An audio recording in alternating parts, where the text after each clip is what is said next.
ఈ సినిమాకైన ఖర్చు 30 లక్షలు. ఎలాంటి వాణిజ్య అంశాలు లేని ఈ సినిమాను భారీ ఎత్తున వ్యాపారం చేయడం సరైనది కాదనిపించింది. అందుకే 15 ప్రింట్లతో కేవలం జిల్లా కేంద్రాల్లో విడుదల చేసి ఆ తర్వాతే మిగతా కేంద్రాలకు పంపాలని నిర్ణయించుకున్నారు. సినిమాను సెన్సార్కు పంపించారు. అసలు కథ అక్కడే మొదలైంది. గౌతమ బుద్ధుడు, ఆది శంకరాచార్యులు, రామానుజాచార్యులు, యోగి వేమన వంటి చారిత్రక పురుషులకు సంబంధించి ఓ బయోగ్రఫీలో కొన్ని ఘట్టాలను చిత్ర ప్రారంభంలో పెట్టారు.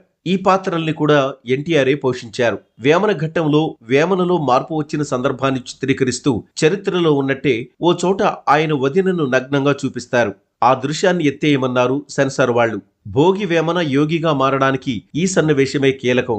నేనేదో శృంగారం కోసమో డబ్బుల కోసమో కక్కుర్తిపడి ఈ సన్నివేశం తీయలేదు అని గట్టిగా వాదించారు ఎన్టీఆర్. చివరకు న్యాయస్థానాన్ని ఆశ్రయించాల్సి వచ్చింది. ఓ చిన్న దృశ్యం కోసం ఎన్టీఆర్ 3 ఏళ్లు పోరాడారు. ఇన్నేళ్లు ఈ సినిమా విడుదల కాకపోవడంతో కీడుకు భయపడి